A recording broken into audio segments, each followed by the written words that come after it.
संभाजीनगरमध्ये बऱ्याच दिवसानंतर येण्याची संधी मिळाली. एकतर महाराष्ट्रामध्ये आणि देशभरामध्ये लोकसभेच्या निवडणुकीची रणधुमाळी सुरू आहे. एका बाजूला नॅशनल डेमोक्रेटिक अलायन्स, जो नरेंद्र मोदींच्या नेतृत्वाखाली गेल्या 10 वर्षापासून काम करतो आहे, ती एनडीए आघाडी एका बाजूला आहे आणि दुसऱ्या बाजूला इंडिया आघाडी. सर्व जे काय देशातले काही अपोजिशन लोक आहेत ते सगळे एकत्र आलेले आहेत आणि सगळे विरोधी पक्षाचे नेते मोदींना हरवण्यासाठी सगळे एकवटलेले आहेत. परंतु आमचा पूर्णपणे विश्वास आहे की नरेंद्र मोदी यांनी गेल्या 10 वर्षामध्ये केलेल्या कामांची पावती ही तिसऱ्यांदा त्यांना मिळेल. आणि मागच्या वेळेला एनडीएच्या जागा 329 जागा होत्या, बीजेपीच्या 303 जागा होत्या. आणि या 5 वर्षामध्ये आम्ही जे निर्णय घेतलेले आहेत त्याच्यामध्ये महिलांना 1/3 आरक्षण देण्याचा एक महत्त्वाचा निर्णय घेण्यात आलेला आहे. पार्लमेंटमध्ये 543 जागा निवडून येण्याच्या असतात. 545 जागा लोकसभेत आहेत. त्याच्यामध्ये 2 जागा अँग्लो इंडियनच्या असतात, ज्यांची सत्ता येते. तो सत्ताधारी पक्ष किंवा ते सत्ताधारी त्या 2 जागांची अपॉइंटमेंट करतात. पण निवडणूक होत असते ती 543 जागांवर होते. त्याप्रमाणे 181 जागा या महिलांच्यासाठी लोकसभेमध्ये रिझर्व करण्यात आलेली आहे. आणि सर्व विधानसभेमध्ये सुद्धा 1/3 जागा या महिलांना मिळणार आहे. निर्णय जरी आता झालेला असला आपला महिलांच्या आरक्षणाचा, तरी 2024च्या निवडणुकीमध्ये या सगळ्या जागांचं एक्झरसाइज करणं अत्यंत अवघड होतं. आणि त्यामुळं आता महिला आरक्षण बिल जे पास झालेलं आहे त्या कायद्याप्रमाणे 2029च्या निवडणुकीमध्ये महिला आरक्षण हे लागू होणार आहे. आणि महिलांना एक सशक्त करण्याचं काम हे मोदींच्या नेतृत्वाखाली होत आहे. आम्हाला गर्व या गोष्टीचा आहे की डॉक्टर बाबासाहेब आंबेडकर हे लॉ मिनिस्टर असताना बाबासाहेब आंबेडकरांनी हिंदू कोड बिल पार्लमेंटमध्ये मांडलं होतं. बाबासाहेब पंडित जवाहरलाल नेहरूंच्या मंत्रिमंडळामध्ये राष्ट्रीय गव्हर्नमेंट होतं, नॅशनल गव्हर्नमेंट होतं.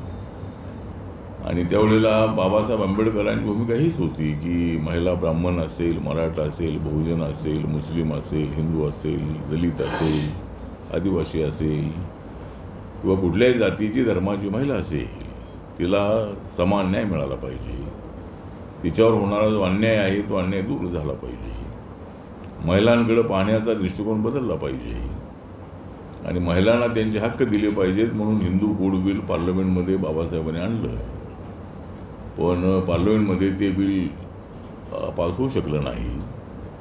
त्यावेळेला सर्व पक्षाच्या अनेक खासदारांनी त्याचा विरोध केल्यामुळं बाबासाहेब आंबेडकरांनी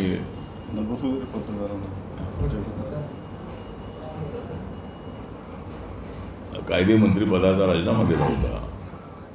त्यामुळं बाबासाहेबांचं स्वप्न या महिला आरक्षण बिलाच्या नंतर साकार झालेलं आहे. आणि याच्या अगोदर 2-3 वेळेला हे बिल अनेक वेळेला संसदेमध्ये आलं. त्यावेळेला मी लोकसभेमध्ये होतो. पण समाजवादी पक्षाच्या आणि राष्ट्रीय जनता दलाच्या नेत्यांनी, खासदारांनी ते बिल 3-4 वेळेला फाडलेलं होतं. त्यामुळं ते बिल काय पास होऊ शकलं नाही. नरेंद्र मोदी यांनी योग्य वेळ साधली आणि यावेळेला बिल आणल्यानंतर कुठल्याच पक्षाने विरोध केला नाही. म्हणजे सगळ्या पक्षांचा आम्ही आभार मानतो की महिला आरक्षणाला काय मी जास्त आवाज म्हणतो ना, तर महिलांचं योग्य वेळेला माननीय नरेंद्र मोदी यांनी ते बिल नवीन संसद भवनामध्ये आणलं आणि त्यासाठी स्पेशल अधिवेशन घेतलं. आणि सर्वच पक्षांनी यावेळेला मात्र पाठिंबा दिला. आणि हे बिल एकमताने संमत झालेलं आहे. 370 आर्टिकल हटवण्याचा निर्णय झाल्यामुळं जवळजवळ 99% आतंकवाद काश्मीरमधला थांबलेला आहे. काही ठिकाणी थोड्याशा घटना घडत आहेत, पण पूर्वी आर्मीना अधिकार नव्हते. ज्यावेळेला 370 आर्टिकल होतं त्यावेळेला आर्मीना काही अधिकार नव्हते. आणि मोठ्या प्रमाणामध्ये पाकिस्तानच्या सपोर्टनी मोठ्या प्रमाणामध्ये आतंकवादींची घुसपेट काश्मीरमध्ये होती. आणि अनेक वेळेला बॉम्बलास्ट असतील किंवा फायरिंग असेल, अशा पद्धतीच्या अनेक घटना घडत होत्या. आणि त्यावेळेला जम्मू काश्मीरमध्ये भारताचा तिरंगा झेंडा फडकत नव्हता, कारण 370 आर्टिकल तिथं असल्यामुळं जम्मू काश्मीरसाठी वेगळी कॉन्स्टिट्यूशन होती. आणि नरेंद्र मोदी यांनी 370 कलम हटवल्यानंतर त्या ठिकाणी बाबासाहेब आंबेडकरांनी दिलेलं संविधान लागू झालेलं आहे. त्या ठिकाणी दलितांना आरक्षण मिळालेलं आहे. एवढी वर्ष तिथं जे दलित राहतात त्या दलितांना कसले आरक्षण नव्हतं, परंतु दलित जातींना आरक्षण देण्याचा निर्णय 370 आर्टिकल हटल्यानंतर त्यांना मिळालेला आहे. आणि ठीक आहे, काय आमचे मल्लिकार्जुन खरगेजी, त्यांच्याबद्दल आम्हाला आदर आहे. ते आमच्या समाजाचे नेते आहेत. ते काँग्रेस पक्षाचे अध्यक्ष झालेले आहेत. त्यांना काँग्रेस पक्षाने अध्यक्ष बनवलं. पण ज्यावेळेला कर्नाटकमध्ये त्यांना मुख्यमंत्री बनवण्याची संधी अनेक वेळेला आली. ते त्या कर्नाटकमधले सिनियर नेते होते. त्यावेळेला त्यांना मुख्यमंत्रीपद मात्र त्यांना दिलं नाही. पण आता त्यांनी खरगे साहेबांना अध्यक्षपद दिलेलं आहे, ठीक आहे. परंतु ते म्हणतात की बाबा 370 आर्टिकल इथं कशाला सांगताय. त्याचं म्हणणं असं आहे की तुम्ही जम्मू काश्मीरमध्ये जा आणि तिकडे 370 आर्टिकलची भूमिका मांडा. तिकडे जाऊन आम्ही मांडतो.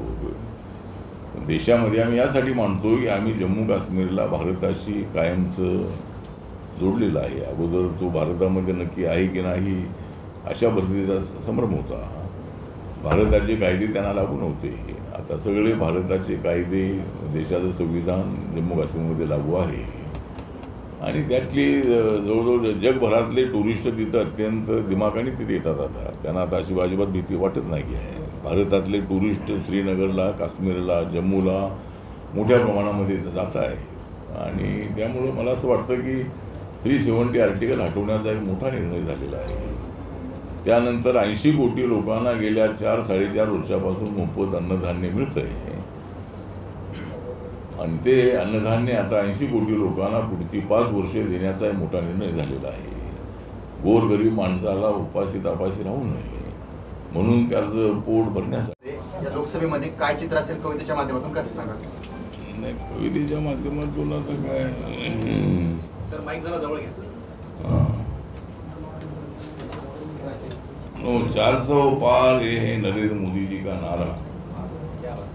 400 पार ये है नरेंद्र मोदी जी का नारा, इसलिए मैं जगा रहा हूँ भारत सारा. 400 पार का है नरेंद्र मोदी जी का नारा, इसलिए मैं और हम जगा रहे भारत सारा. आज पूरे देश में जो नेता है उसमें नरेंद्र मोदी है चमकने वाला तारा. आज जो पूरे देश में सब नेता है उसमें मोदी जी है चमकने वाला तारा. और 2024 के लोकसभा चुनाव में हम राहुल गांधी के बजा देंगे 12. संविधान कुणीच बदलू शकत नाही. आणि त्यामुळं माझं बौद्ध जनतेला, आंबेडकरी जनतेला, दलित जनतेला माझं नम्र निवेदन आहे, या काँग्रेसच्या खोडसाळ प्रचाराला बळी पडू नका. आणि आमचं सरकार सबका साथ सबका विकासचं सरकार आहे. हिंदू असेल, मुस्लिम असेल, दलित असेल, ओबीसी असेल, ब्राह्मण असेल, मराठा असेल, सर्वांसाठी काम करणारं आमचं सरकार आहे. आणि त्यामुळं आमचं सरकार हे मुस्लिमांच्या विरोधामध्ये नाही, आमचं सरकार हे कुठल्याही जातीच्या विरोधामध्ये नाही. सर्व जातींना न्याय मिळावा ही आमची भूमिका आहे आणि त्या दिशेनं आमची वाटचाल सुरू आहे. तुम्ही आता पत्रकार परिषदेमध्ये मोदींच्या स्तुतीच्या पलीकडे काही बोलायला तयार नाही.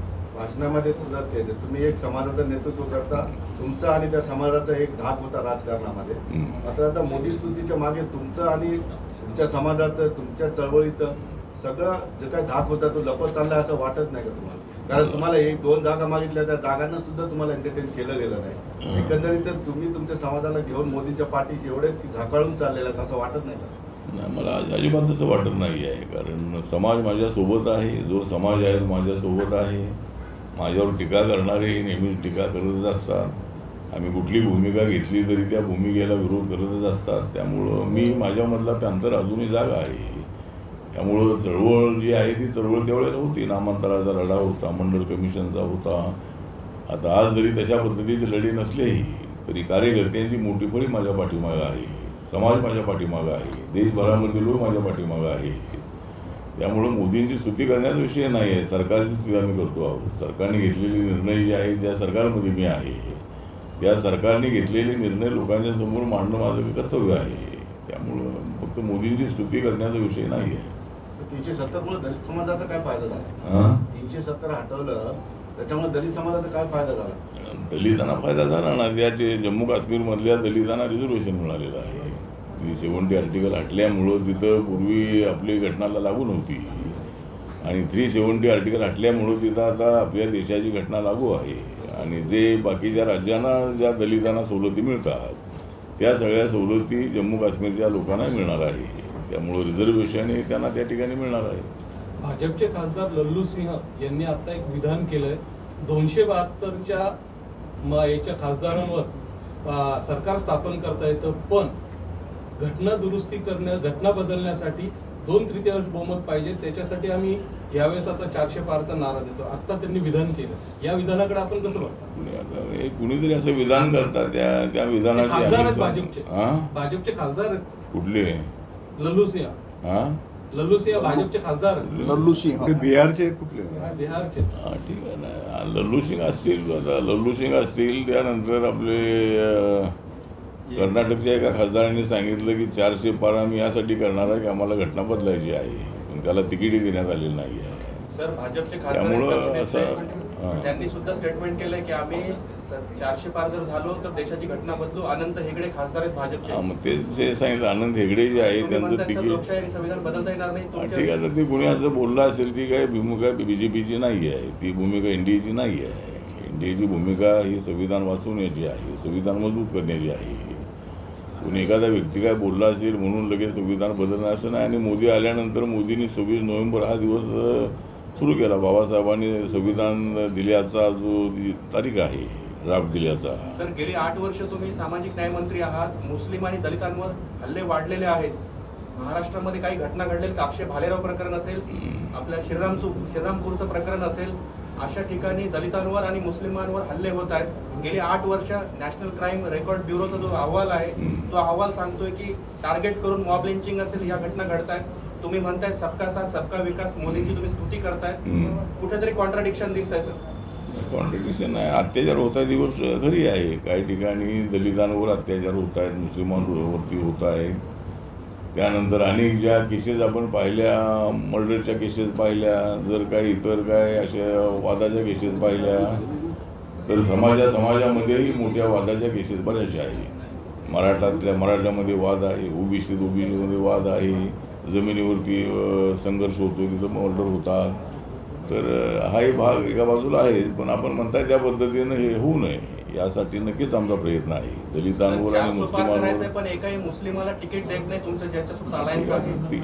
तिकीटचा विषय आमचा जो सर्वे असतो त्या सर्वेमध्ये जो त्या ठिकाणी नंबर 1ला असतो त्याला तिकीट दिलं जातं. सर्व राष्ट्रवादी काँग्रेस सुद्धा त्यामध्ये सामील होती. आणि माझ्याबद्दल त्या ठिकाणी असा प्रचार करण्यात आला की मी तिथं निवडून आलो तर ॲट्रॉसिटी केसेस वाढतील. आणि हा प्रचार गावागावामध्ये पसरवण्यात आला. आणि बाळासाहेब विखे पाटील यांना हे होतं की मला शिर्डी जागा मिळावी, त्यांची मागणी होती. पण त्या बदल्यामध्ये त्यांना नगरची जागा पाहिजे होती, जे साऊथ अहमदनगर जी आहे. पण त्या ठिकाणी राष्ट्रवादीची जागा असल्यामुळं त्यांनी ती जागा त्यांना सोडली नाही. त्यामुळं त्यांनी मला पाडण्याचा प्रयत्न केला अप्रत्यक्षरित्या. पण राष्ट्रवादीची ताकद ज्या ठिकाणी आहे तिथे मी 32 हजारांनी मी मागे होतो. त्यामुळं मला तिथे दोन्ही पक्षांनी मला तिथं हरवलेला आहे. जर पवार साहेबांनी जर नगरची जागा साऊथ नगरची जागा जर बाळासाहेब विखेंना दिली असती तर ती जागा निवडून आली असती आणि माझी जागा निवडून आली असती. त्यामुळं माझी जागा पडली आणि नगरची जागा पडली राष्ट्रवादीची. तर ठीक आहे, आता जागा म्हणून माझी आता अशी इच्छा होती की मला त्या ठिकाणी, नाहीतर मी सोलापूरमध्ये मी प्रयत्न केला असता तर सोलापूरची जागा मला मिळू शकली असती. कॉम्प्रोमाइज राजकारणामध्ये करावं लागतं म्हणतात तुम्ही. हां, कॉम्प्रोमाइज राजकारणामध्ये करावं लागतं असं म्हटलं तुम्ही. हां, कॉम्प्रोमाइज करण्यातच फायदा आहे राजकारणात आज काय? म्हणजे फायदा आहे म्हणून मी कॉम्प्रोमाइज करतो. नाही म्हणजे मी ज्यावेळेला मला जागा मिळत नाही त्यावेळेला मी सर्व माझ्या राष्ट्रीय कमिटीला विचारलं आणि सर्वांनी सांगितलं की बाबा आपण तिथे असल्यामुळं दिल्लीमध्ये आपला पक्ष वाढतो आहे, लोकांची छोटी मोठी काम होत आहे आणि अशा पद्धतीने आताताई निर्णय घेऊन बाहेर पडून काय त्याचा उपयोग नाही आहे. मला महाविकास आघाडीकडूनही मेसेज होते आपण इकडे या. मी बोलू मी तिकडूनच आता मी इकडे आलेलो आहे, त्यामुळं तिकडं येऊन काय तिथं उपयोग नाही आहे.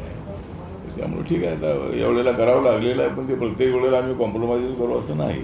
आमचाही आग्रह आहे आमच्या समाजाला न्याय मिळाला पाहिजे, आमचं बजेट वाढलं पाहिजे. यावेळेला आमचं बजेट 1,59,000 कोटीचं आहे. पुढच्या बजेटमध्ये अजूनही मोठी प्रोव्हिजन करण्याचा आमचा प्रयत्न राहील आणि लोकांसाठी काम करण्याची माझी भूमिका आहे. पण इथं राज्याच्या राजकारणामध्ये अनेक लोक नाराज आहेत. अनेक पक्षांच्या युत्या जमल्याने अनेकांना उमेदवारी भेटली नाही, त्यामुळे खूप नाराजी सध्या वेव आहे. त्यांना तुम्ही कॉम्प्रोमाइजचा काय सल्ला द्याल त्यांना सगळ्यांना? त्या कॉम्प्रोमाइजचा सल्ला हे देणार की मी सुद्धा नाराज होतो, आता मी नाराज नाही. ते नाराज होते आहेत, आता त्यांनी नाराज राहू नये. त्यांना पुढे काहीतरी देण्याचं आश्वासन नेत्यांनी दिलेलं असावं, दिलेलं असेल. त्यांना तिकीटला नाही मिळाली, आता त्या सगळे बघूया काय होतं. प्रकाश आंबेडकर आणि आनंदराज आंबेडकर यांना एमआयएमने पाठिंबा दिला, अकोला आणि अमरावती एमआयएमने पाठिंबा दर्शवला प्रकाश आंबेडकर आणि आनंदराज आंबेडकरांना. कुणाला पाठिंबा? ओवीशी माझे चांगले मित्र आहेत, मी गेले अनेक वर्ष ते हैदराबादमधून निवडून येतात आणि मी लोकसभेत असतानाही त्यांचा आणि माझा अत्यंत चांगला परिचय आहे. आता एमआयएमने पाठिंबा दिलेला आहे, त्यांनी कुणाला पाठिंबा द्यायचा तो त्यांना अधिकार आहे. अमरावतीमध्ये आनंदराज आंबेडकर आहेत, अकोल्यामध्ये प्रकाश आंबेडकर आहेत आणि दोघांना त्यांनी पाठिंबा दिलेला आहे, चांगली गोष्ट आहे.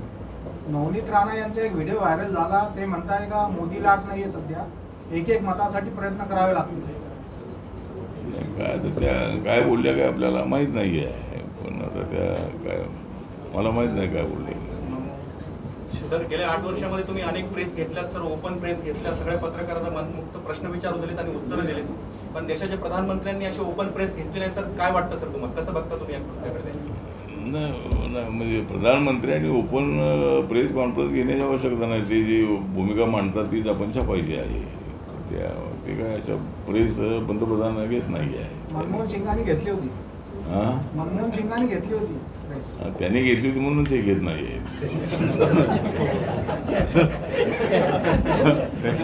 चला दिलं जातं.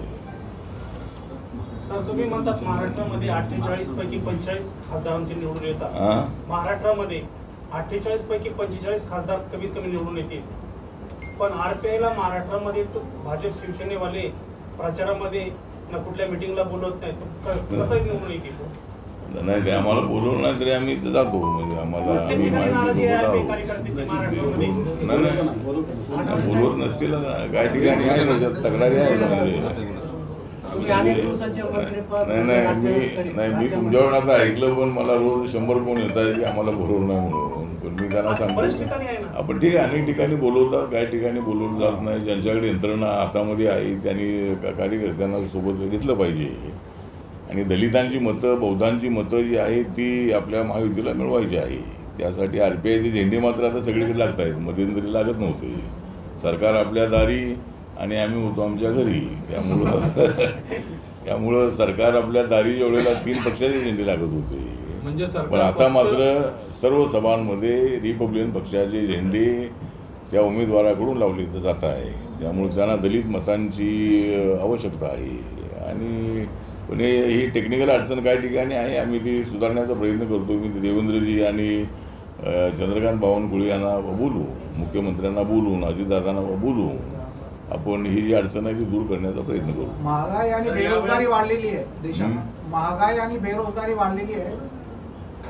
आता नाही, महागाई आणि बेरोजगारी वाढलेली आहे तर आमची महागाई कमी करण्याचा प्रयत्न आहे आणि बेरोजगारांना रोजगार देण्याचा आमचा प्रयत्न आहे. आम्ही जवळजवळ 10 लाख लोकांना भारत सरकारच्या नोकऱ्या देण्याचा निर्णय घेतला आणि त्या दिल्या.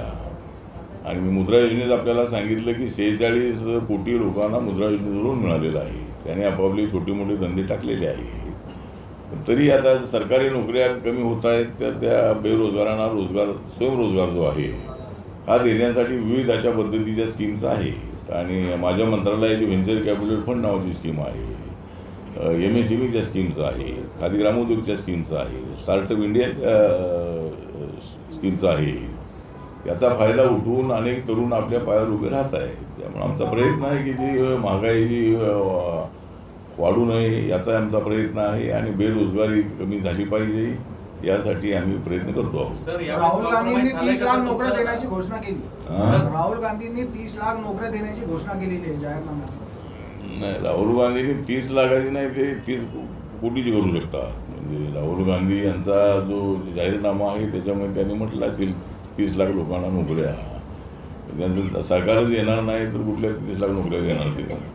त्यामुळं जेवढ्याला सरकार येईल तेवढ्याला त्यांना घोषणा करा म्हणावं. सर, यावेळेस तुम्ही कॅबिनेट मंत्री म्हणून दिसाल सर मंत्रिमंडळात, की पुन्हा कॉम्प्रोमाइज करावं लागेल राज्यमंत्री पदावरच? आता तू प्रयत्न कर त्यासाठी थोडं. बघू आता माझा एक तर आपल्याला आश्वासन दिलेलं आहे, पाहूया. म्हणजे एकतर त्यामध्ये टेक्निकल अडचणी ही आहे की NDAमध्ये अनेक इतर पक्ष आहे ज्यांचे 1-2 MP आहेत लोकसभेमध्ये, तर त्यांना कुणाला कॅबिनेट मंत्रिपद मिळालेलं नाही आता या 8-10 वर्षामध्ये. पण आपला चेहरा देशभरामधला आहे आणि आपल्याला बाकीचे पक्ष त्या राज्यापुरते मर्यादित आहेत. माझा पक्ष देश पातळीवर आहे आणि त्यामुळं मला जर कॅबिनेट दिलं तर त्याचा फायदा BJPला, NDAला त्याचा फायदा आहे. म्हणून त्याचा विचार होईल अशी माझी अपेक्षा आहे. पाहूया. आठवले साहेब, शिर्डीच्या जागेसाठी तुम्ही जोरदार प्रयत्न केले, विनंती म्हटलं जातं तेही केलं, मात्र बऱ्याच वेळा तुम्हाला कॉम्प्रोमाइजच करावं लागतं, नंतर अखेर चुपच बसावं लागतं. किती दिवस सहन करायचं? नाही, कॉम्प्रोमाइज करावं लागतं कारण राजकारणामध्ये, समाजकारणामध्ये कॉम्प्रोमाइज करणं अत्यंत आवश्यक असतं. आणि कॉम्प्रोमाइज कसं करायचं हे लोकांनी माझ्यावरून शिकावं. म्हणजे कॉम्प्रोमाइज कसं करायचं आहे, ज्यांच्यासोबत आम्ही असतो त्यांची भूमिका मांडणं हे आमचं कर्तव्य आहे. मी काँग्रेससोबत असताना मी काँग्रेसची बाजू मांडलेली आहे. मी आता मोदींच्या सोबत आहे, मोदींची बाजू मांडण्याचा मी प्रयत्न करतो आहे. त्यामुळे शिर्डीसाठी तर मी प्रयत्न केला होता, पण ती जागा एकनाथ शिंदेंच्या मार्फत तिथं सोडली गेली नाही आणि त्यामुळं मला ती जागा मिळाली नाही. विखे पाटील सर तुम्हाला परवा दिवशी भेटून गेले. कोण? विखे पाटील. तुम्हाला शिर्डीमधून जे 80 कोटी लोकांना त्याचा फायदा म्हणजे आहे आता. आणि अनेक जे जनधन योजनेचे अकाउंट जवळजवळ 51% उघडण्यात आलेले आहे. 46% लोकांना, 46 कोटी लोकांना मुद्रा योजनेचं लोन मिळालेलं आहे. आता पूर्वी 50,000 ते 10 लाख अशा पद्धतीची बँकांच्या मार्फत लोन मिळत होतं, विनात तारण. पण आता ते 50,000पासून 20 लाखापर्यंत गेलेलं आहे. आणि आता इलेक्शन नंतर जे मुद्रा योजनेच्या मार्फत 20 लाखापर्यंत कर्ज मिळणार आहे. आणि एक तर आत्मनिर्भर भारताची संकल्पना मांडू नरेंद्र मोदी यांनी देशाला विकसित करण्याचा प्रयत्न केलेला आहे. देश अत्यंत विकासाच्या दिशेनं पुढे जात आहे. कनेक्टिव्हिटी रोडची अत्यंत चांगली वाढलेली आहे. पूर्वीच्या काळामध्ये कुठलेही नॅशनल हायवे 4 लेन नव्हते. अनेक वेळेला आम्ही जात होतो, पुण्यावरून सोलापूरला जात होतो, आपल्या हैदराबादला जात होतो तर ते सिंगलच रोड असायचे. बेंगळुरूचा रोड सिंगलच असायचा. असे अनेक नॅशनल हायवे जे आहेत ते सिंगल होते. पण ते 4 लेन 6 लेन करण्याचा एक मोठा निर्णय नितीन गडकरी यांनी घेतला आणि नवीन अनेक नॅशनल हायवे तयार केले आणि रोडची कनेक्टिव्हिटी वाढलेली आहे. रेल्वेची कनेक्टिव्हिटी वाढवण्यात आलेली आहे. रेल्वेच्या स्टेशनांचं जे सुशोभीकरण आहे ते रिनोव्हेशन त्या ठिकाणी अनेक ठिकाणी झालेलं आहे. वंदे भारतसारखी ट्रेन सुरू करण्यात आलेली आहे. मेट्रो अनेक ठिकाणी अनेक शहरामध्ये सुरू झालेली आहे. असे अनेक निर्णय आहेत. त्यामुळं आम्हाला विश्वास आहे की नरेंद्र मोदी यांनी मागच्या वेळेला जर 303 जागा BJPला मिळाल्या होत्या, त्यावेळेला 370 मिळतील अशी आमची अपेक्षा आहे. कमी जास्त जागा होतील, पण आम्ही जे काम केलेलं आहे ते लोकांच्या समोर मांडलेलं असल्यामुळं आणि आता साऊथ इंडियामध्ये सुद्धा BJP त्या ठिकाणी काही जागा मिळवण्याची शक्यता आहे. प्रधानमंत्र्यांच्या 1-1 लाख 2-2 लाखांच्या सभा तामिळनाडूमध्ये झालेल्या आहेत. आंध्रामध्ये जगन मोहन रेड्डी यांची ताकद थोडीशी कमी झालेली आहे आणि आता BJP आणि चंद्राबाबू नायडू एकत्र आलेले आहे. त्यामुळं आंध्रामध्ये जागा चांगल्या मिळतील आमच्या इंडियाला आणि कर्नाटकमध्ये ज्या 26 जागा आहेत त्यापैकी 20-22 जागा मिळण्याची शक्यता आहे. 4 जागा तेलंगणामध्ये BJPच्या आता आहेत. आता त्या पुढे 3-4 वाढण्याची शक्यता आहे आणि महाराष्ट्रामध्ये आता आमचं 45चं आमचं मिशन आहे. पण ठीक आहे, थोड्या जागा कमी जास्त होतील, पण 40पेक्षा जास्त जागा आम्हाला मिळतील असा मला विश्वास आहे. आमच्याकडे कॅन्डिडेट अत्यंत चांगले आहेत. आता आपले भुमरे साहेब आहेत, त्यांना औरंगाबादची आपली संभाजीनगर जागा मिळालेली आहे आणि चंद्रकांत खैरे आणि त्यांच्यामध्ये मोठी फाईट आहे आणि जरी फाईट असली तरी चंद्रकांत खैरे अनेक वर्ष खासदार राहिलेले आहे. त्यामुळं या ठिकाणची जनता ही आमच्या भुमरे साहेबांनाच नक्की पार्लमेंटमध्ये पाठवेल असा मला विश्वास आहे आणि माझा पक्ष महायुतीच्या पाठीशी आहे. माझ्या पक्षाने 2 जागा मागितल्या होत्या, पण त्यापैकी मला एकही जागा आमच्या पक्षाला मिळाली नाही. पण तरी मी ताबडतोब कॉम्प्रोमाइजिंग केलं. म्हणजे हे तर आपापसामध्ये भांडतात या जागांमध्ये, पण माझ्या पक्षाला 2 जागा मिळाव्यात, 2 नसतील तर 1 तरी जागा मिळावी. आणि शिर्डीमध्ये माझी इच्छा होती की मी लोकसभेतला तसा माणूस आहे, मी चुकून राज्यसभेत आलेलो आहे, परंतु ती जागा मला मिळावी त्यासाठी मी प्रयत्न केले होते आणि आपल्या देवेंद्र फडणवीस यांनी प्रयत्न केले होते. पण एकनाथ शिंदेजी आणि सदाशिव लोखंडेंसाठी ऐकायला तयार नव्हते. आता ते ऐकायला तयार नव्हते तर मी कशाला ऐकायला पाहिजे होतं, पण आता मला ऐकावं लागलं. एकतर माझ्या पक्षाने हा निर्णय घेतला. सध्याच्या परिस्थितीमध्ये कुठलाही निर्णय बदलणं योग्य नाही. आपण नरेंद्र मोदींच्या सोबत आहोत, इंडियासोबत आपण आहोत. रिपब्लिकन पक्ष छोटा पक्ष असला तरी मी गेल्या 10 वर्षामध्ये माझा पक्ष देशाच्या कानाकोपऱ्यामध्ये मी घेऊन गेलेलो आहे. अंदमान निकोबारमध्ये माझा पक्ष आहे. नागालँडमध्ये माझ्या पक्षाचे 2 आमदार निवडून आलेले आहे. मेघालय असेल, आसाम असेल, मिझोराम असेल, त्रिपुरा असेल, अरुणाचल प्रदेश असेल, अशा सर्व राज्यांमध्ये माझा पक्ष आहे. बाकीच्या राज्यात राहायचं आहे. त्यामुळं मला असं वाटतं की आम्ही 4 पावलं मागे येऊ. आम्ही हा निर्णय घेतला, पण कार्यकर्त्यांची अपेक्षा ही आहे की आपण 8 वर्ष आपण राज्यमंत्री आहात तर आपल्याला कॅबिनेट मंत्रिपद मिळावं अशी इच्छा कार्यकर्त्यांनी देशभरातली आहे आणि तशी चर्चा देवेंद्र फडणवीस यांच्यासोबत माझी झाली आणि आपण त्यासाठी नक्की प्रयत्न करू असा विश्वास आपण त्यांनी आपल्याला दिलेला आहे. आणि बाकीचं एक राज्यामध्ये विस्तार होईल तेवढे मंत्रिपद देण्याचं मान्य केलेलं आहे. एक विधान परिषद देण्याची मागणी आम्ही केलेली आहे. विधानसभेच्या 8 ते 10 जागा मिळाव्यात अशी मागणी आपण केलेली आहे. येणाऱ्या जिल्हा परिषद, महापालिका, पंचायत समिती निवडणुकांमध्ये RPIला संधी द्यावी ही मागणी केलेली आहे. त्यानंतर महामंडळ जे आहे त्याच्यामध्ये 2 तरी महामंडळाची चेअरमनपद आम्हाला मिळावी ही मागणी केलेली आहे आणि 40-50 तरी जे मेंबर आहेत महामंडळाचे ते करण्याची मागणी केलेली आहे. या सगळ्या मागण्या आपण नक्की त्याचा विचार करू असं आश्वासन दिल्यामुळं माझ्या पक्षाने महाराष्ट्रामध्ये आणि सर्व देशामध्ये BJP आणि NDAला पाठिंबा देण्याचा निर्णय घेतलेला आहे आणि महाराष्ट्रामध्ये आम्हाला पूर्णपणे अपेक्षा आहे की रिपब्लिकन पक्ष हा ताकदीनं महायुतीच्या पाठीशी उभा आहे. मी सगळ्या महाराष्ट्रामध्ये फिरतो आहे. माननीय नरेंद्र मोदींच्या सभा मोठमोठ्या होत आहेत. त्या सभेमध्ये प्रत्येक सभेमध्ये मी उपस्थित असतो. काल प्रधानमंत्री मला म्हणाले की तुम बहुत घूम रहे है. तो बोला घुमना है, मुझे 400 पार करना है. मतलब 400 पार आपल्याला जागा करायची आहे. आणि ओव्हरऑल आम्हाला असा अंदाज आहे की 400पर्यंत जागा कमी जास्त थोड्या होतील. पण एक अपेक्षा करून आम्ही पुढे चाललेलो आहोत. आणि जनता जनार्दनाच्या हातामध्ये सगळं आहे. जनता ज्याला सत्तेवर आणेल त्याला आणण्याचा अधिकार आहे.